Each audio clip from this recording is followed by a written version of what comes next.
వామ్మో ఏం ఎండలరా నాయన, మార్చి నెల రానని లేదు, మాడలు వలిగేటట్టు కొడుతున్నాయి కదా. ఇప్పుడే ఇట్లుంటే ఇక అస్సలు ఎండాకాలం ఇంకెట్లుంటుందో ఏమో పోరి.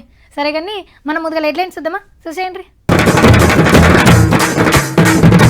కొత్తగా 10 మంది మంత్రుల ప్రమాణం, మొత్తం 12 మందితోని సర్కార్ ప్రయాణం.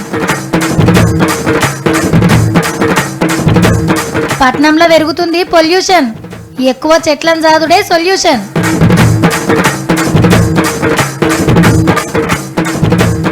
డ్రంక్ అండ్ డ్రైవ్ లో పట్టుకుర్రు కారు, హైకోర్టు కోతే అన్నది ఇది బేకారు. సత్తిగాని మత్తు రిపోర్టింగ్. అక్క నేను పక్క తాగుబోతున్నా, నీకు ఎరకైంది కదా అక్క. కానీ ఆ తాగుబోతులో లెక్క చేసేటానికి ఎందుకు అర్థం కాలేదు అక్క. అసెంబ్లీలో 119 మంది ఎమ్మెల్యేలు, అందులో 88 మంది కారు గుర్తోళ్ళే. ఆ ఎమ్మెల్యేలకెళ్ళి కేసీఆర్ సార్ ఒక్కడే ముఖ్యమంత్రిగా ప్రమాణం చేస్తే, ఎమ్మెల్సీగా ఉన్న ఆలీ సార్ పోలీస్ మంత్రిగా ప్రమాణం చేసిండు. ఇంకో ఎమ్మెల్యే పోచారం సార్ స్పీకర్ అయిండు. కనుక 86 మంది ఎమ్మెల్యేలల్లా ఓ 20-30 మంది మంత్రి పదవులను కలవరించుకుంటున్నారు. మంత్రి గారు అని పిలిపించుకోవాలని అందరికి ఆశ ఉంటుంది కదా. ఏడుకోయినా మర్యాద, విలువ, పతారే అలాగుంటుంది. ఈ నసీబు ఓ 10 మందికి అయితే దక్కింది. ఇప్పుడు అవసరం అనుకుంటే రేపు ఇంకో 6-7 తీసుకోవచ్చు కూడా. ఇంతకీ తెలంగాణ మంత్రులు ఎవరంటే, అన్నే నేను, అల్లోల ఇంద్రకరణ్ రెడ్డి అనే నేను, తలసాని శ్రీనివాస్ యాదవ్ అనే నేను, గుంటగండ్ల జగదీష్ రెడ్డి అనే నేను, ఈటల రాజేందర్ అనే నేను, సింగిరెడ్డి నిరంజన్ రెడ్డి అనే నేను, కొప్పుల ఈశ్వర్ అనే నేను, ఎర్రబెల్లి దయాకర్ రావు అనే నేను, వి శ్రీనివాస్ గౌడ్ అనే నేను, వేముల ప్రశాంత్ రెడ్డి అనే నేను, చామకూర మల్లారెడ్డి అనే నేను. 10 మంది మంత్రులు ప్రమాణ స్వీకారాలు చేసిండ్రు రాజ్భవన్లా. ఇంద్రకరణ్ రెడ్డి సారు, జగదీష్ రెడ్డి సారు, తలసాని షీనన్న, ఈటెల రాజేందర్ అన్న తప్పితే కడమోళ్ళంతా కొత్త మంత్రులే. కిస్మత్ అంటే నిరంజన్ రెడ్డి సార్ది, మల్లారెడ్డి సార్లదేపో. ఫస్ట్ సారి అసెంబ్లీలో పాదం మోపంగానే మంత్రి గారు అని పిలిపించుకునే భాగ్యం దక్కింది. 6 మాటల ఎమ్మెల్యేగా గెలిచి ఇప్పుడు మంత్రి అయిండు ఎర్రబెల్లి దయాకర్ అన్న. ఇక శ్రీనివాస్ గౌడ్ అన్న ఉద్యోగ సంఘాల లీడర్ రెండో పారి గెలిచిండు. Prashanth Reddy sir mission Bhagiratha vice chairman గా పనిచేసిండు మొన్నటి దాకా. Already Mohammed Ali sir police మంత్రిగా ఉన్నాడు. గవర్నర్ కేసీఆర్ సార్లతోని గ్రూప్ ఫోటో దిగిండ్రు మంత్రులంతా కలిసి.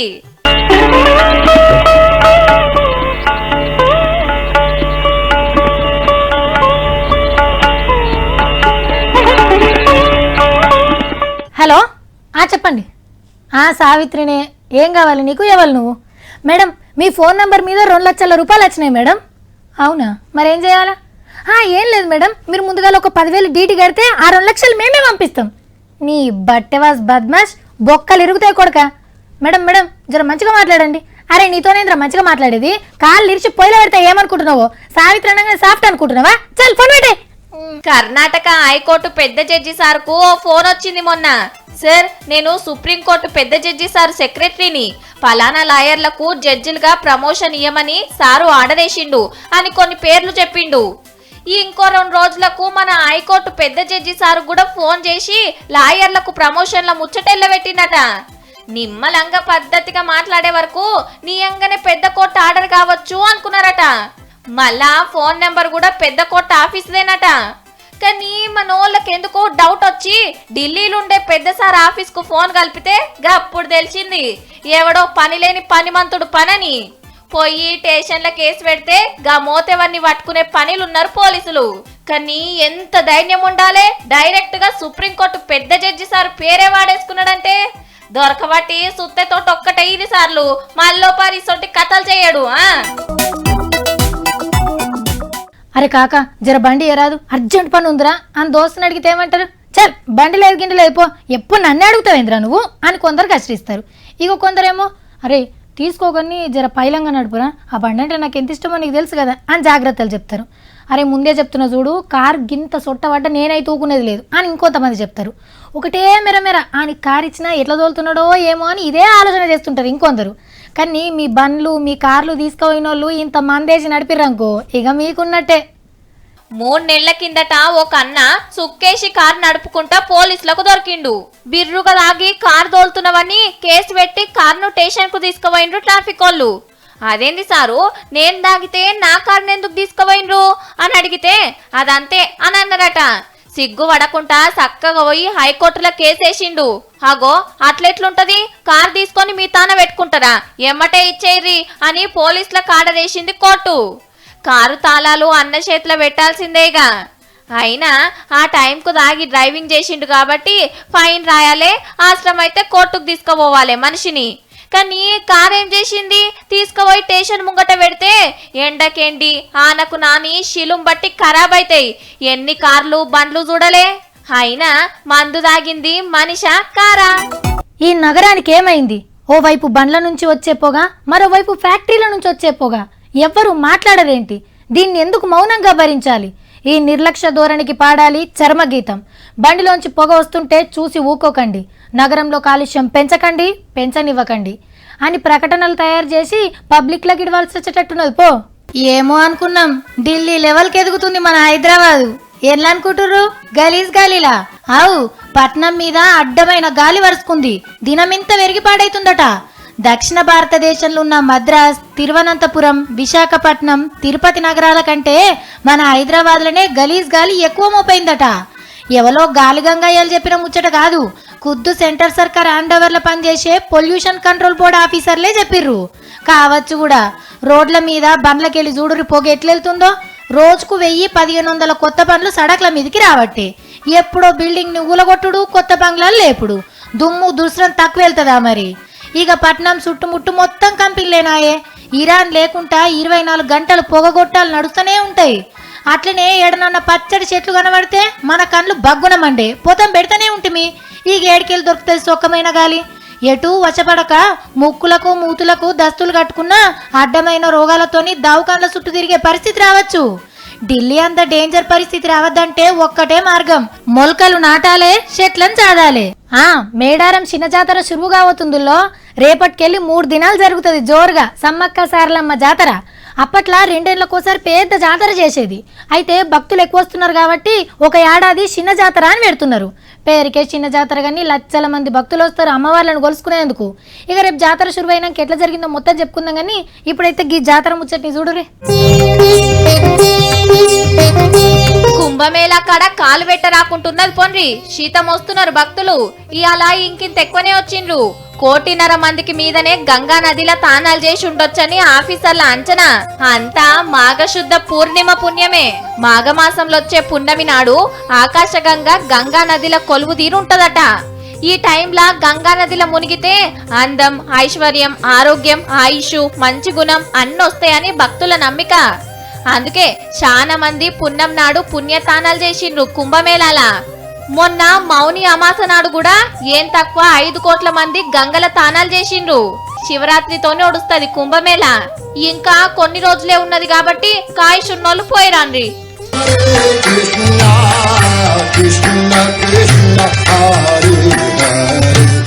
చికెన్ కూర, chicken fry, chicken leg piece, chicken 65, chicken manchurian, chilli chicken, ginger chicken, pepper chicken, గోంగూర chicken, Punjabi chicken, chicken kadai, boneless chicken, Chettinad chicken, chicken tikka masala, chicken korma, chicken keema, Ankapur chicken, Kerala chicken, నాటుకోడి chicken, butter chicken, butter chicken, ఆ chicken ఈ chicken, బొంగుల chicken. అబ్బా, కోడి chicken తునకలకు ఎచ్చం మసాలాలు కలుపుతున్నాడు మంచిగా. ఉఫ్కారం జరంత ఎక్కువనే అన్నా, లేకుంటే సఫక్ కొడుతుంది మళ్ళా. అగో పచ్చికారం కలిపింది కదా, మంచిగానే ఉంటుంది. తీయండ్రి, తీసుకుపోయి బొగానికి ఎక్కి అన్నిగా. అగో బొగాన్లు ఎక్కిమంటే పెద్ద బొగ్గు పట్టుకొచ్చిండ్రేమ్రో. అబ్బా, కుండ మీద మూతలు పెట్టినట్టే ఉన్నది. మంచిగా కటింగ్ చేసిండ్రు కదా. కోడి చికెన్ మొత్తం బొంగులకు మొత్తుతున్నారు. ఇక బొంగు మీద కటింగ్ చేసిన తునకలు పెట్టి కాగితం చుట్టిండ్రు. ఎంతో జనున్నదో, 4-5 మంది మోసుకొస్తున్నారు. తీసుకొచ్చి బొగ్గుల మీద పెడితే సెగకు మంచిగా ఉడికిందిగా. ఫర్షాన్ అవుతున్నారు కదా. గిరి బొంగుల చికెన్ మళ్ళా ఆంధ్రలో విజయవాడలా టూరిజం శాఖ వాళ్ళు వండిపించిండ్రు గనడమ బొంగుల బిర్యానీ బొంగుల చికెన్ ఆంధ్ర బ్యాండ్ తిండి చేసిండ్రు కదా బగ్గ పబ్లిక్ సిటీ రావాలని అంటానికి ఇట్లా చేపించిండ్రు 6 వంటగాళ్ళు కలిసి 5 గంటలు తిఫల వాడి 15 అడుగుల బొంగుల చికెన్ తయారు చేసిండ్రు గింత పొడువు బొంగు చికెన్ వండింది వీళ్ళే అంటాను రికార్డు కూడా కొట్టిండ్రిగా అబ్బా చెప్తుంటే నేను నోట్లో నీళ్ళు ఊరుతున్నాయా ఎట్లా చేయాలనో చూసిండ్రు కదా మీరు కూడా వండుకోండిగా బొంగుల చికెన్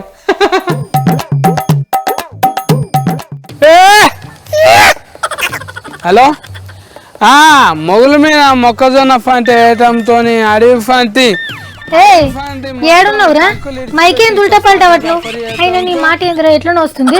హలో ఎవరు మేడం నువ్వు మైక్ ఫాల్ట్ అంటున్నావు మా అక్కకు కూడా చెప్పాలి కానీ నేను సౌరం తీసి సౌరుడు చదువుతుంది ఇంకా నీకు అక్కే వెళ్ళరా సావిత్రి కదా పెవలు ఉన్నారు నీకు కూరడంతా చెడిపోయొచ్చినట్టున్నాడు కదా.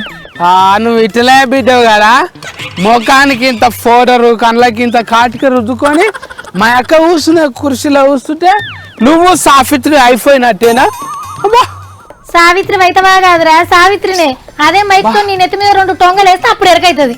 అమ్మో నిజంగానే మా అక్క అగగగు ఏమైందిరా నీకు మాట అంతా తత్తరపుత్తర వస్తుంది తాగొచ్చినావు కదా.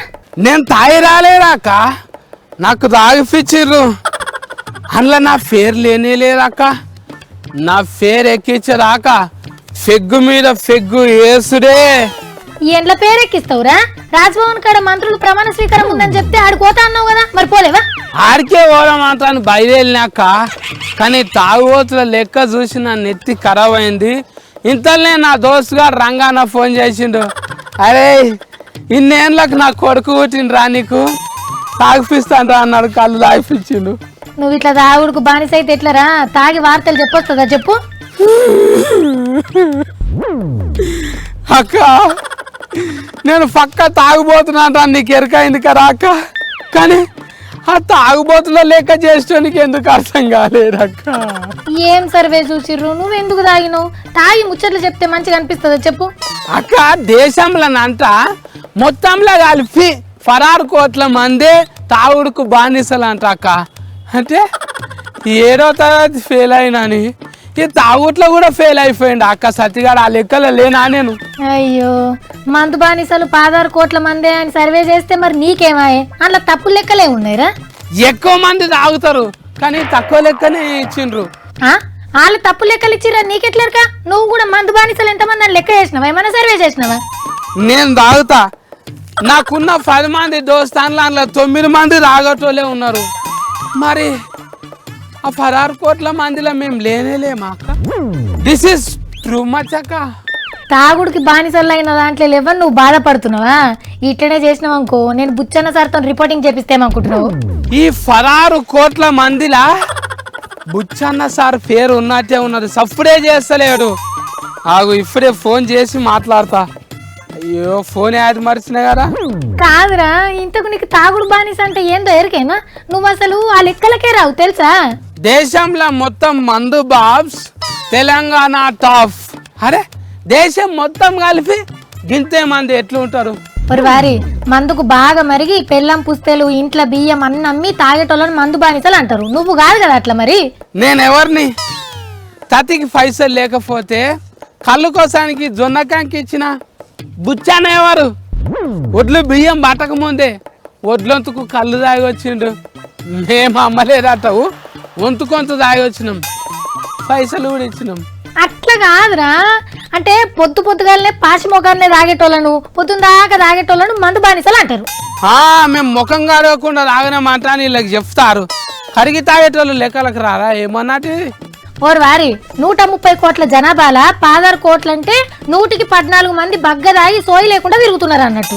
నువ్వు కొంచెమే బానిసవా అయితే నేను చాలా తాగుపోతున్నాను. నాకే లెక్క దొరుకుతలేదు నీకెట్లా తెలిసింది నాకు తెలియాలి.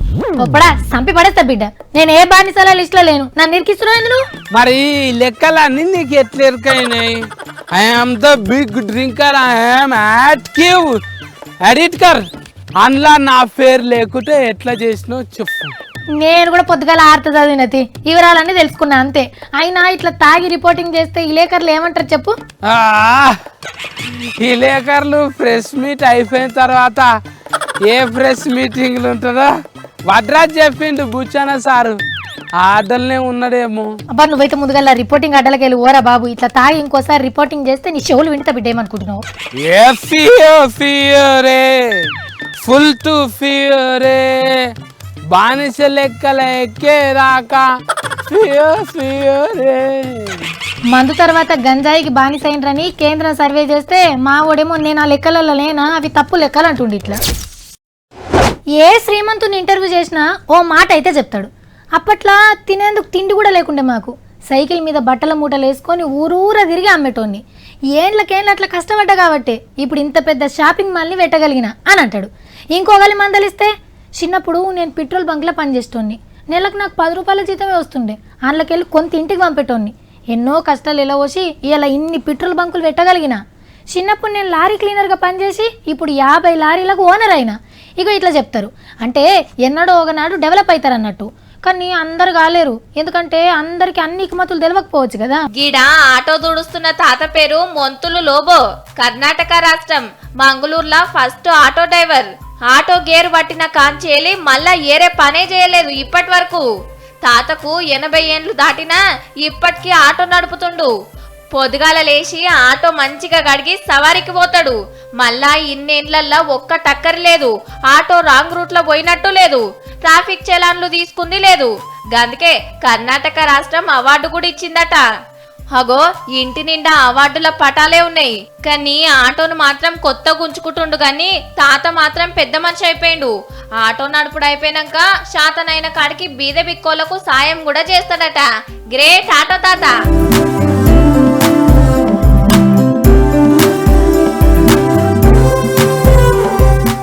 ఇవి అలాంటి ముచ్చట్లు. ఇంకెన్ని ముచ్చట్లతో నేను మళ్ళా కలుస్తా. నమస్తే.